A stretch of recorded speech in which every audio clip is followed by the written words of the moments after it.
Oke, bismillahirrahmanirrahim. Assalamualaikum warahmatullahi wabarakatuh. Waalaikumsalam warahmatullahi wabarakatuh.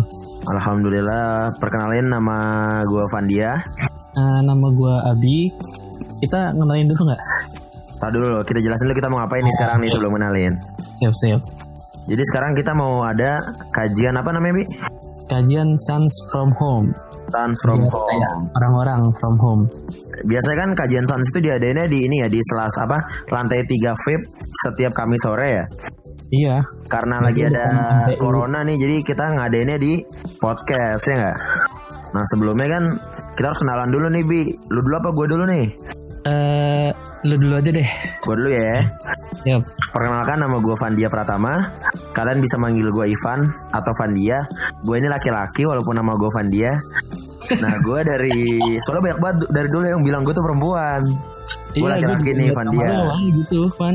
Wah, Nah, nih. gue dari Prodi Pendidikan Khusus yang mengurusi tentang anak-anak berkebutuhan khusus tentunya. Lu Iya, gantian. Oke, nama gue Abi Abdul Malik. Biasa dipanggil Abi, Abdul, Malik, Abim, bebas lah. Biasa dipanggil juga Ayah sih. Soalnya kan Abi tuh. Oh iya, Abi ayah ya artinya ya, betul. Gue dari Prodi Teknologi Pendidikan. Nah itu adalah Kita dari angkatan berapa nih? Tar dulu nih, kita dari angkatan 2019 nih. Ya kita angkatan 2019 nih. Ya, kita angkatan 2019. Maba lah. Masih maba. Masih maba gitu ya. Masih imut-imut. Oke. Nah, terus hari ini kita mau ngebahas apa nih? Kita mau ngebahas yang lagi hangat tuh. Apa sih yang lagi hangat? Aduh, aku gak pernah keluar rumah, gak tahu dong yang lagi hangat apa. Itu sih Mbak Corona. Oh, Mbak Corona. Iya, COVID-19. Oh, bahasa jadi kerennya tuh. Fullnya kita tuh ngebahas tentang bagaimana cara menghadapi Corona sebagai umat Rasulullah SAW. Iya, kita hari ini mau kayak gitu, mau ngebahas itu. Betul. Nah, pembicaranya siapa nih? Bicaranya orang keren pastinya. Bukan kita lah ya, tentunya bukan kita dong. Bukan. Kita apa? Pembicaranya itu Dari alumni UNJ juga. Oh, alumni UNJ juga. Iya, nggak jauh-jauh kita mah. Oh, kita bacain apa gimana nih riwayat organisasinya nih, ntar aja lah ya. Orangnya aja yang jelasin sendiri lah ya. Waduh. Apa kita bacain nih? Kita bacain. Kita bacain nih. Oh. Oke. Jadi kita nanti akan mengundang Bang Amar Arisalah namanya ya. Iya, Bang Jadi Amar. Bang Amar ini lahirnya 16 November 1992. Berarti umurnya berapa tuh sekarang, Bi? Bentar.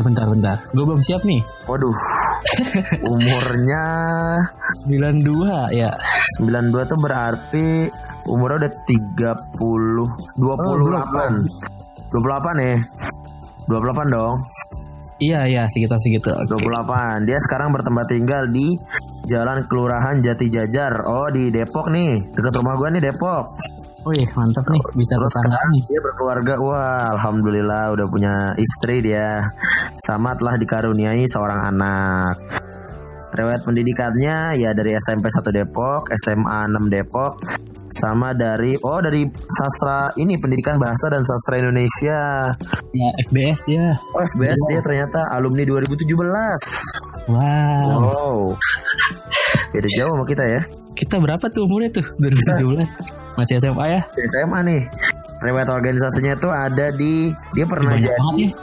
Sekretaris Jenderal Ikatan Mahasiswa Bahasa dan Sastra Indonesia se-Indonesia. Wih. Pernah jadi imam besar DKM Masjid Nurul Irfan. Wah, imam besar nih. Nah, Masya Allah. Ketua fraksi FBS Majelis Tinggi Mahasiswa. Di MTM UNJ.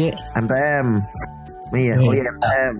Pemimpin redaksi majalah Sastra Stomata. Wih. Stomata. Oh, nanti kita tanya sama. Nanti kita tanya nih Stomata apa nih? Ya nih. Ketua Bidang Sastra Forum Penulis Muda. Oh, dia penulis juga, Bi. Mantap banget ya. Kita bakal ngomong sama orang yang keren nih. Gila nih. Pasti literaturnya tinggi nih. Dia founder Negeri Buku. Oh, dia ngebuat ini Negeri Buku. Ini Negeri Buku apa nih? Ntar kita tanya. Iya nih. Terus co-founder Rawamangun Institute. Wah, ini kayak tempat les nih. Apa nih? Rawamangun Institute. Kayak kedengeran tempat les nih. Oh, terus ya. wah, kepenulisannya banyak, prestasinya juga segudang. Pernah jadi aktor dia ternyata, Bi. Wis. Perwakilan, gokil. Bener kan, literasinya gede. Soalnya perwakilan Indonesia dalam ASEAN Literati Festival. Wah, Terus perwakilan Indonesia melalui majelis tahu, wah gokil nih orang nih Bi. Kepengurusannya juga. Oh dia tuh anggota kami Bi, kami. kami tuh apa? Sama ini loh, sama kayak Fatur. Oh, iya. Apa kelompok apa sih? Aksi mahasiswa Muslim kalau nggak salah ya. Kalau salah tolong dikoreksi teman-teman. Nanti kita tanyain lagi lah Nanti lebih kita jelas tanya ya. ini. Terus kita baca ini CV-nya yang keren nih. Masih ada nih aktivitas Masih saat ada. ini. Coba Lewatan bacain. aktivitas saat ini beliau sebagai guru bahasa Indonesia dan sejarah kebudayaan di SMA Dar El Salam, Gunung Putri Oh, guru Bogor. SMA sekarang. Guru bahasa Keren. Indonesia. Terus juga sebagai Direktur Lembaga Pengkajian Indonesia Turki. Wis, mantap ya. Gokil. Ini sering luar negeri berarti nih kedengerannya nih. Bisa jadi, mungkin nanti pengalamannya banyak banget nih. Pastinya. Terus juga ada manajer bidang kurikulum Yayasan Niru Nabi. Terus Yayasan ada Niru direktur. Niru, Udah. oh namanya Niru Nabi. Iya, Niru Oh. Nabi. Niru Nabi bagus dong, kan mengikuti Nabi berarti dong ya.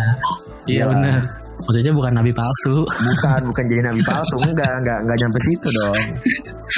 Iya, terus juga dia sebagai founder ketua komunitas negeri Negeri buku. buku. Oh. Allah. Tulisannya banyak, prestasinya banyak. Gak usah diragukan lah nih orang nih, langsung aja kita undang kali Bi. Oke. Assalamualaikum Ustaz. Assalamualaikum Pak Ustaz. Alhamdulillah. Aku nenek sambil belajar ini jadi agak lama. Iya Pak Ustaz, nggak apa-apa. Ustaz. Iya, jangan panggil Pak Ustadz ya, ini masih muda. Panggilnya Panggilnya Bang Amar. Iya, Bang atau Mas lah atau apalah. Bang, kita habis bacain CV-nya tuh Bang. Oh iya, gimana? Nah, kita masih penasaran nih Pan ya. Iya kita masih penasaran nih. Itu Bang yang di Tomata itu apa sih Bang? Oh, stomata ya. Jadi dulu teman-teman di sini angkatan berapa Saya kebanyakan? angkatan 19 Bang. Aneh sama Aneh 19. dia angkatan 19. Oh gitu ya. Kalau anak-anak baru lahir ente baru kuliah ya. Jadi apa namanya? Dulu tahun 2013 gitu ya. Itu aneh sama teman-teman jurusan bahasa Indonesia itu apa namanya mendirikan semacam majalah sastra, tapi tidak hanya se-UNJ tapi se-Jakarta. Oh. Awalnya. Cakupannya lebih luas daripada didaktika ya Bang. Lebih luas, dan didaktika itu kan sebenarnya pers kampus ya, persnya pemerintah ya. Iya. Makanya namanya pers pemerintah kan gitu, suka ngina-ngina Islam, tapi kalau stomata jadi isinya tuh anak-anak sastra, benar-benar untuk kepentingan sastra gitu, bukan untuk isu-isu kampus gitu. Jadi anak-anak UNJ yang punya puisi, punya cerpen, dan itu kita bagikan secara gratis. Oke. Sebagai lembaga literasinya gitu ya Bang. Iya, dan itu bukan lembaga sih, jatuhnya komunitas gitu. Karena kita menolak dikendalikan oleh kampus dalam keperluan apapun, termasuk kita menolak uang dari kampus gitu. Berarti yang kebanyakan join di situ tuh nggak harus anak UNJ ya Bang ya? Nggak harus, meskipun akhirnya anak UNJ semua gitu. Apa ada orang luarnya Bang? Orang luar ada sih. Jadi gini, dulu tahun 2013an itu di FBS ya, sebelum tumbangnya Pak Rektor Jali, dosen-dosen itu ada dua kubu gitu loh. Nah, yang tergabung di Stomata ini kebetulan kubu-kubu yang anti Jali. Gitu. Berarti waktu ini ya Bang ya, waktu ke KBM masih Bang Roni ya? Iya, saat itu KBM-nya bahkan sebelumnya lagi Bang Reza Indrawan masih. Oh, terus di sini ada ini lagi nih Bang, yang kedua ada tentang founder Negeri Buku nih Bang. Negeri Buku ini apa Bang?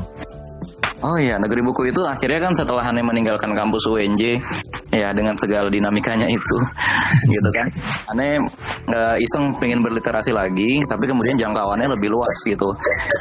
Nah, akhirnya pada tahun 2018, Hane mendirikan yang namanya Negeri Buku. Itu menghubungkan para pembaca buku, kolektor buku, dan pegiat perpustakaan se-Indonesia. gitu. Tujuannya untuk mengubah masyarakat yang pada saat itu kita melihat ya, masyarakat itu masih rendah literasi, dan kita ingin masyarakat bukan membaca buku tapi mengubah pola pikirnya terhadap lingkungan gitu. Oh, berarti tujuan dari negeri buku ini bisa kita bilang cukup mulia lah Bang untuk merubah pola pikir masyarakat gitu ya. Ya nggak mulia-mulia amat sih gitu ya, maksudnya. Ya benar-benar untuk ini ya, apa namanya, amal bakti aja lah gitu loh. Oke. Masya Allah. Itu kerjasama sama pihak mana aja Bang? Apanya? Negeri buku itu? Kerjasamanya? Iya. Apakah ada pihak pemerintah atau swasta atau dan lain-lain? Gak ada sih. Negeri buku tuh ya benar-benar kita pribadi yang kolektor buku. Yuk kita declare bareng-bareng kita ingin mengubah negeri ini. Oke, kita declare negeri buku gitu. Oh gitu. Gitu. Bahkan kita memang punya prinsip gitu. Kita menolak dana-dana dari korporasi, kita juga menolak sponsorship, kita menolak apa namanya, dikendalikan lagi-lagi ya, kita menolak dikendalikan oleh negara dalam bentuk apapun karena akan mengancam kemerdekaan berpikir kita nanti. Oh, karena kalau terkait oleh negara bisa ini Bang, bisa dibatasi ya ininya. Misalnya negara ada program bagi-bagi buku apa gitu kan, dan kita terpaksa minta sesuatu ke negara, nanti kita tersandra pasti. Ini ada lagi nih Bang yang mau ditanya nih Bang dari CV-nya nih Bang. Iya, gimana? Terkait ini nih, Rawamangun Institute itu apaan Bang? Oh, itu juga ya, di tahun 2018 gitu ya, ini sama teman-teman se-Jakarta, lintas gerakan kami, HMI, IMM, anak-anak komunitas pemikir-pemikir gitu, waktu itu diskusi itu adanya di kafe Warung Enon dulu, tahu nggak? Oh, Warung Enon. Itu setiap hari Jumat kita ngadain di gimana tuh Warung Enon? Tahu ini nggak, Rabani? Tahu, Rabani tahu. Seberangnya persis itu ada warung yang naik ke atas tangga. Ini ya, apa namanya, deket gunung apa namanya, asrama Sunan Giri. Iya, tapi dia benar-benar di perapatan jalan. Di perapatan jalan ya. Itu ya Bang, perempatan itu ya. Iya, persis di depan Rabani. Oke. Itu tema-temanya bukan tema. Rawamangun Institute ini tuh isinya orang-orang PMI, HMI, kami dan lain-lainnya ya.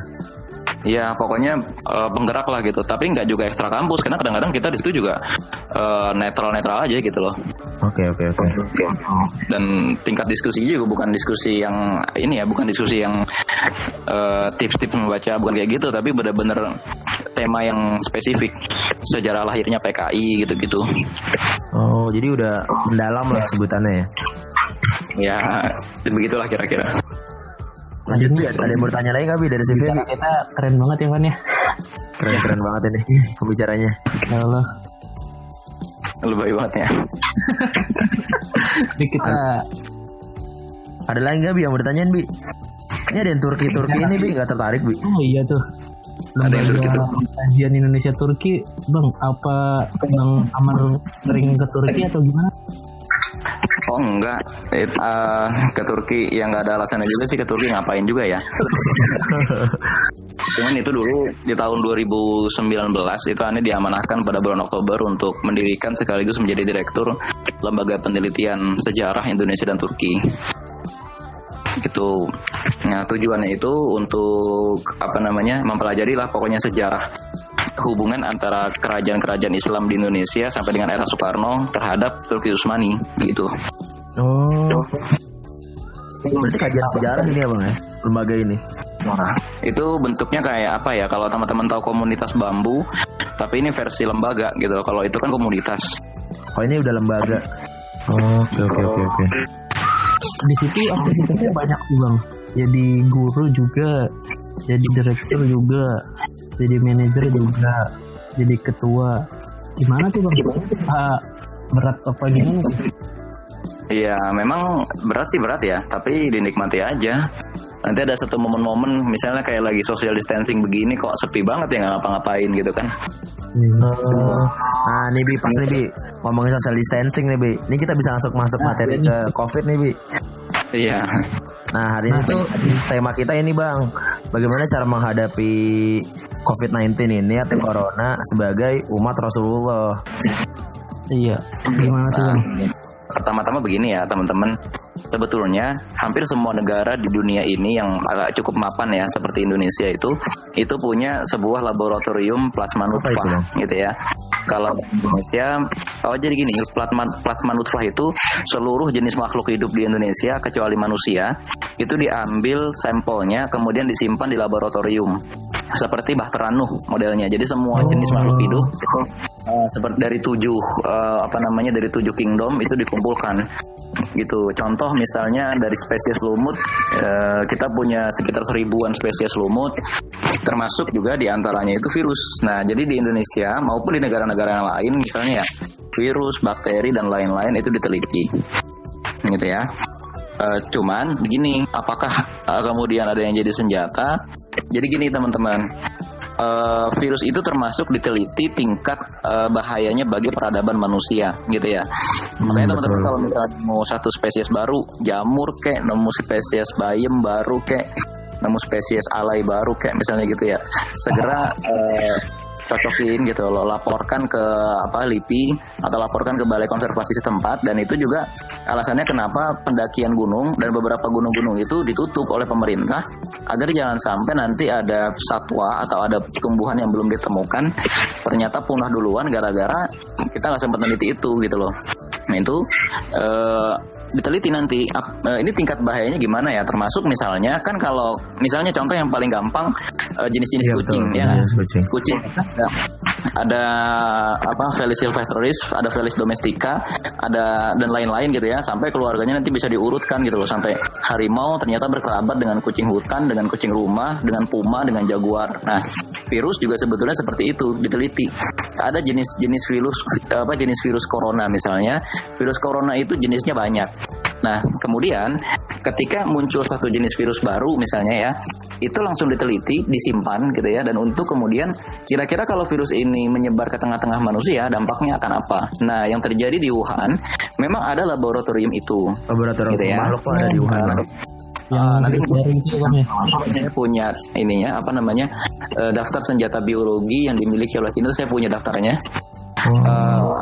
Dan itu resmi gitu ya, bukan data dari broadcast gitu ya. Nah, cuma begini masalahnya. Kemudian semacam LIPI-nya Wuhan tadi gitu ya, ada kemungkinan itu bocor gitu loh. Dan virus corona itu memang ada, dalam arti biasanya virus corona itu kan adanya di kelelawar, di ular atau di terenggiling. Hanya kemudian dia bermutasi sehingga bisa menular dari manusia ke manusia. Sedangkan dari kelelawar ke kelelawar itu sudah biasa itu virus. Itu udah ada di alam sekitar kita gitu loh. Jadi virus itu ternyata bisa menular dari binatang ke manusia, dan pas udah di manusia berevolusi lagi, ternyata bisa menular dari manusia ke manusia lain. Nah, kemudian di sini ternyata itu bukan senjata, jadi teman-teman sekalian ya. Jadi itu memang betul-betul Cina itu punya, barangkali memang sedang diteliti bila ini menjadi senjata. Tapi melihat dampaknya ternyata sebesar ini, saya tidak yakin bahwa itu sebuah senjata. Karena apa? Cina sendiri itu kerugiannya sekitar 90.000 orang sakit, dan ekonomi Cina itu mengalami, tadi saya lihat berita itu sekitar 6.300 triliun investasi dari Cina itu dicabut dari semua investor yang ada di Cina. Kerugiannya sebesar itu gitu loh. Dan di Amerika sendiri itu korbannya sampai hari ini sudah 54.000. Di New York itu korbannya 16.000 sendiri gitu. Israel itu sudah 2.500 orang terinfeksi dan 37 orang meninggal. Di London ya, di Inggris itu sudah sekitar 65.000 orang, dan di Italia sekarang sudah sekitar 71.000 orang. Yang paling besar di Italia ya. Iya, Italia paling besar. Dan sekarang kalau di Amerika sekarang kurvanya itu trennya naik terus gitu loh, belum mengalami penurunan. Artinya di Amerika bisa jadi 100.000 orang terinfeksi. Nah, artinya ini kalaupun dikatakan sebagai senjata biologi, proses penyebarannya tidak tampak sebagai sebuah senjata, karena ciri-ciri sebuah senjata dampaknya itu terukur dan terencana gitu loh. Sedangkan virus ini dampaknya seperti tidak terencana, menyebar gitu aja ya. Iya, tampaknya kok ini menyebar begitu aja gitu loh. Meskipun memang barangkali ini adalah sebuah senjata, tapi mungkin sebelum jadi itu bocor gitu aja. Jadi gitu ya, ini bukan sesuatu yang ini buatan Cina, enggak juga. Semua negara itu punya jenis virusnya masing-masing disimpan, termasuk Indonesia. Wow, pengetahuan baru nih. Oh berarti saya sempat baca berita nih Bang di TV One kalau nggak salah ya, mohon maaf kalau salah. Itu tuh tulisannya tuh pemerintah Cina menuding bahwa pemerintah Amerika yang memasukkan virusnya itu ke Wuhan. Berarti itu sebenarnya salah juga ya, karena di Amerika pun korbannya juga begitu banyak ya. Iya, di Amerika korbannya banyak, di Inggris, sekarang ada 4 epicentrum ya, Amerika, Inggris, Italia, Spanyol, gitu. Dan ini benar-benar nggak terprediksi gitu loh. Bahaya sekali ya. Nah, ini Bang, mengenai musibah yang masal ini yang masif, pas zamannya Rasulullah ataupun zamannya sahabat, ada nggak sih Bang yang musibah semasif ini? Nah, di zaman Rasulullah itu yang ada itu wabah kelaparan gitu ya, dan sejenis demam tapi tidak terlalu mematikan. Terus pada saat zamannya sahabat Nabi, terutama di zaman Umar bin Khattab, itu wabahnya betul-betul mematikan. Nah, di zaman Rasulullah tuh apa yang terjadi? Ada 2 kali pada saat orang-orang muhajirin itu berangkat hijrah ke Madinah. Sekian hari kemudian mereka sakit demam. Jadi demamnya itu karena satu kelelahan, karena jalan kaki kan dari Mekah ke Madinah itu nggak naik onta. Yang kedua karena mereka kangen rumah, kangen beda suasana, karena Madinah itu panas seperti daerah Tanjung Priuk gitu ya, dan kering. Kalau Tanjung Priuk kan panas tapi lembab gitu ya. Iya. Bekasi panas kering. Bekasi ya, panas kering. Beda cuaca. Dia sudah beda iklim. Jadi terus kalau di kota Madinah itu lebih sejuk, siangnya panas banget gitu ya, tapi malamnya juga dingin banget tapi lebih sejuk. Secara udaranya gitu lebih lembab gitu ya. Makanya ini banyak yang sakit. Kemudian apa yang dilakukan Nabi pada saat itu? Ya berdoa pada saat itu kepada Allah gitu ya, agar wabah itu dipindahkan. Terus yang kedua, Nabi pada saat itu melakukan solidaritas sosial. Nah, ini yang kemudian menarik nih. Hari ini kaitannya ke dunia internasional gitu ya. Mengapa Cina itu bisa dengan cepat pulih gitu ya, dan sekarang Cina itu infeksinya per hari kemarin saya lihat cuma 37 per hari. Sementara Indonesia hari ini tadi diumumkan 105 infeksi baru. Ya kan? Betul. Iya, baru. Di zaman Rasulullah itu ketika terjadi wabah, semua elemen-elemen kebangsaan itu dengan kompak itu kemudian berusaha bahu-membahu untuk menyelesaikan masalah itu. Nah, apa yang terjadi di Cina juga seperti itu. Semua elemen bangsa Cina itu bahu-membahu. Semua partai politik dan pejabat-pejabat politik itu memotong gajinya, dan kemudian para korporat yang kita tahu ya, korporat di Cina itu kan besar-besar ya. Ada Alibaba, ada Tencent ya nggak, dan lain-lain gitu ya. Tencent itu kan yang investor di bidang online gitu ya, dan seterusnya. Itu mereka rame-rame memberikan keuntungannya gitu ya untuk mendirikan ribuan rumah sakit baru di Cina. Jadi artinya pemerintah Cina nggak punya uang gitu loh, tapi korporat-korporatnya punya solidaritas politik dan solidaritas sosial yang kuat seperti di zaman Rasulullah. Nah, yang saya lihat di Indonesia itu berbeda. Padahal kita itu negara Muslim yang harusnya mencontoh Rasulullah. Ketika Rasulullah itu mengumumkan kita sedang terjadi wabah di sini, korporat-korporat besar seperti Utsman bin Affan, Abdurrahman bin Auf, dan orang-orang Ansor yang punya sumber daya hasil bumi berupa makanan, korma dan lain-lain gitu ya, itu berlomba-lomba membantu Rasulullah dan memotong keuntungannya. Mereka udah nggak peduli untung apa enggak, yang penting bangsanya selamat dulu gitu ya. Dan saya hari ini melihat apa yang terjadi di Indonesia. Presiden Jokowi itu dan pemerintah tampak akhirnya bekerja sendirian. APBD-nya hancur, habis gitu ya. APBN kita juga habis. Tapi para korporat yang sejak zaman Omnibus Law, sejak zamannya undang-undang pertanahan segala macam dimuliakan di Indonesia, diberikan kemudahan investasi. Tapi ketika Indonesia terjadi wabah, mereka tidak mau ikut sama-sama nanggung. Ya, gitu loh. Nyari untung sendiri ya Bang. Sendiri. Ketika negara kita kena wabah, mereka cabut investasi dari negeri kita, sampai akhirnya sekarang rupiah hampir 17.000. Karena apa? Mereka nggak mau ikut sama-sama nanggung bersama dengan bangsa kita. Gitu loh. Solidaritas politiknya nggak ada. Itulah yang terjadi di Rasulullah. Gitu. Lalu nih Bang, kan ada desas-desus ya Bang ya, kayak Indonesia bakal di lockdown. Menurut Abang Amar sendiri ya Bang, itu solusi nggak sih Bang untuk di lockdown itu?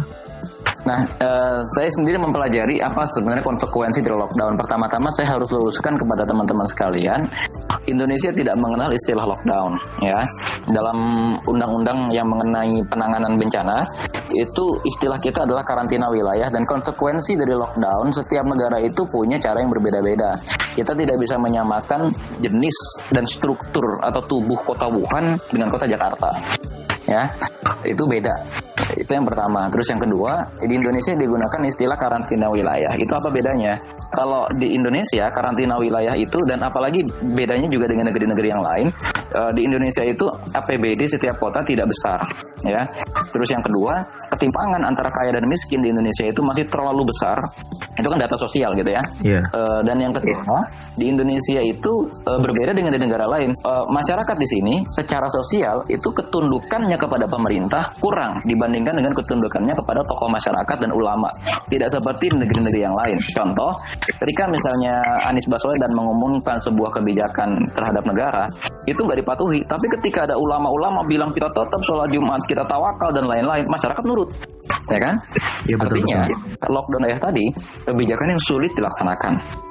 Nah, yang kedua saya masuk ke struktur kota Jakarta. Bayangin teman-teman sekalian, sebuah kota yang sekitar 50 kali 50 km itu nggak putus rumahnya dan tidak ada lahan pertanian sama sekali.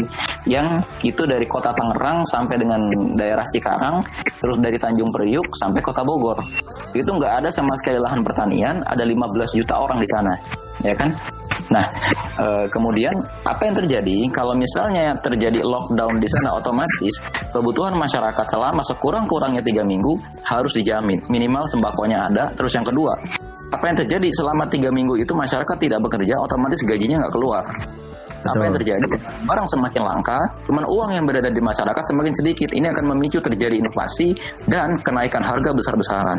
Selain masalah kenaikan harga besar-besaran, tipe masyarakat Indonesia itu masih menengah ke bawah dan secara intelektual juga masih menengah ke bawah. Ini rawan dimanfaatkan, apalagi ini adanya di ibu kota. Rawan dimanfaatkan oleh sekelompok orang yang menginginkan kejatuhan atau kolapsnya negara untuk terjadi crash atau kerusuhan atau chaos. Nah ini loh, ini data sosial gitu ya. Yang sebenarnya kalau teman-teman mau lihat mau gaul sedikit ke tengah-tengah masyarakat, teman-teman akan tahu gitu ya. Contoh paling konkretnya adalah orang-orang yang bekerja di sektor jasa itu menolak adanya social distancing, menolak adanya karantina. Kenapa? Karena mereka real sendiri ngaku, lembaga tempat saya bekerja atau perusahaan tempat saya bekerja nggak mau membayarkan gaji saya selama 1-3 minggu ketika kita diliburkan. Otomatis kita harus masuk, ya kan? Itu satu. Terus yang kedua, mayoritas kota atau mayoritas orang di Jakarta yang membuka jasa penginapan dan restoran tidak akan memiliki perputaran uang bila tidak ada orang yang datang. Betul. Ya kan? Dan pemerintah itu tidak bisa mensubsidi karena apa? Struktur APBN kita memang tidak disiapkan untuk mensubsidi masyarakat. Ya kan? Benar. Nah, apa yang terjadi kalau udah seperti itu, misalnya taruhlah sekitar 45% orang-orang Jakarta itu bekerja di sektor itu. Maka nanti kira-kira gitu ya, se-Jabodetabek barangkali ada sekitar 9 jutaan orang yang menuntut kompensasi dengan range gaji yang berbeda-beda dari 4,5 juta sampai kira-kira 500.000. Kalau kita ambil rata-rata gitu kan, berarti kan sekitar 2 juta gitu kan. Bayangin 2 juta dikali 9 juta, segitu dong harus dikeluarkan oleh negara untuk melakukan kompensasi. Nah makanya pilihan ini pun bukan cuma bagi Indonesia yang mustahil. Inggris, Amerika, dan Spanyol juga tidak melakukan lockdown karena pertimbangan yang sama. Ya, gitu loh. Berarti dengan adanya lockdown itu bisa-bisa keuangan negara tuh semakin hancur gitu ya. Bukan bisa-bisa, sekarang aja udah hancur. Sekarang ya benar sih. Udah jelas banget ini. Tapi emang bisa dibuktikan sih Bang, tadi yang Abang bilang kalau orang-orang itu masih lebih dengerin tokoh-tokoh setempat dibanding pemimpinnya di dekat rumah saya. Memang masih banyak banget orang yang kekeh untuk sholat Jumat, yang kemarin itu masih kekeh banget untuk datang, makanya tetap diadain di sini. Jadi kita juga sedikit aneh ngeliatnya gitu Bang, mereka lebih mendengarin tokoh di sini daripada pemimpin mereka gitu Bang. Nah itu dia teman-teman sekalian. Jadi begini, ada satu yang mencolok gitu ya, yang saya lihat di sini, yaitu masyarakat umat Islam itu menjadi masalah baru bagi umat yang bukan Islam. Betul. Ya kan? Dan bukan cuma umat Islam, sebetulnya saya melihat percakapan di Facebook ada yang ngepost pendeta tetap ngotot ngadain misa, itu dibully habis-habisan sama orang Kristen juga gitu loh. Artinya begini ya teman-teman sekalian, di tahun 1700-an itu pernah terjadi wabah besar-besaran. wabah habis ya. Nah teman-teman sekalian, kalau jeli gitu ya, di tahun 1700-an dan tahun 1800-an ada dua ulama pembaru Islam, Abdul Wahab di Madinah, di Najd gitu ya, di Arab Saudi. Satu lagi namanya Muhammad Abduh di Mesir. Apa yang mereka lakukan? Muhammad bin Abdul Wahab itu mengembalikan agama kepada teks, kepada dalil. Muhammad Abduh mengembalikan agama kepada rasio atau akal. Karena apa? Mereka berdua itu sama-sama memandang masyarakat pada saat itu ketika menghadapi wabah dan perang itu mengandalkannya apa? Mengandalkannya itu rasa patisme gitu, rasa fatalisme. Ya udahlah, ini adalah kehendak Allah gitu-gitu loh. Kita dijajah itu gara-gara Betul. kita Allah. Apa yang terjadi? Penjajahan Belanda, penjajahan Inggris, Spanyol, Perancis meluas di negeri Islam gara-gara itu. Bukan cuma penjajahan, tapi wabah juga begitu. Ada wabah Black Death. Di negeri-negeri Islam banyak terjadi wabah. Jadi ironisnya, ketika Eropa mengalami masa Renaissance itu kan masa kebangkitan sains ya. Ya kan? Kebangkitan sains. Ironisnya di negeri-negeri Islam terjadi masa kemunduran akidah. Inilah yang kemudian yang dilakukan oleh Muhammad Abduh dan Muhammad bin Abdul Wahab, memperbarui cara orang berislam agar mereka juga ngerti Islam itu harus pakai dalil, Islam itu harus pakai logika. Gitu loh. Biar ketika berhadapan dengan wabah, berhadapan dengan penjajahan, mereka tahu bahwa mereka harus mempertahankan diri mereka. Jangan kita berislam itu seperti perkataan Karl Marx, agama itu jadi candu gitu loh. Karena apa? Tahu candu kan ya? Candu itu artinya bius gitu loh. Ente lagi sedih, ente pakai ganja, jadinya seneng, tapi kesedihan ente itu tidak hilang. Ente sedih gara-gara punya utang, terus ente pakai ganja biar lupa sama utang. Pertanyaan saya, utangnya hilang apa enggak? Utangnya enggak hilang. Nggak hilang. Begitu juga agama dalam pandangan Karl Marx gitu loh. Ente sedih, ente dijajah, ente miskin segala macam, ente udahlah ini kehendak Tuhan atas kalian. Maka Karl Marx mengatakan, lah itu agama sebagai candu, karena kemiskinan tidak hilang, karena penjajahan tidak hilang, karena kebodohan tidak hilang gara-gara Anda beragama. Ini berbahaya. Gitu loh. Jadi nggak ada ikhtiarnya ya Bang ya? Ya, makanya Muhammad Abduh dan Muhammad bin Abdul Wahab itu memperbarui cara pandang orang kepada agama. Di situ pentingnya. Dan inilah teman-teman sekalian, ketika beragama itu harus berdampak kepada kehidupan di dunia nyata, bukan cuma berdampak kepada kehidupan akhirat. Inilah yang dinamakan